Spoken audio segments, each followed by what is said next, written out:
Hello everyone, welcome back to another video. In this video I'll be showing you how you can link and unlink your audio and video in Premiere Pro. So let's get started.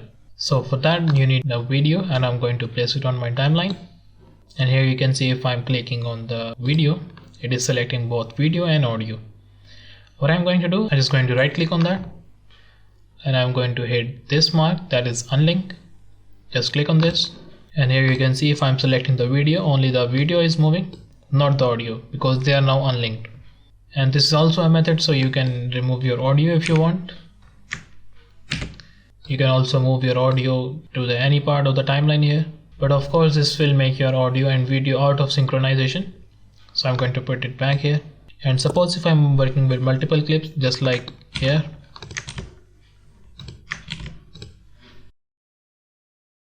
I can select both of these and right click on that, and here I can check this option of the link. And now you can see if I'm selecting the one video, the audio will be selected automatically. So that's how you can link and unlink your video in Adobe Premiere Pro.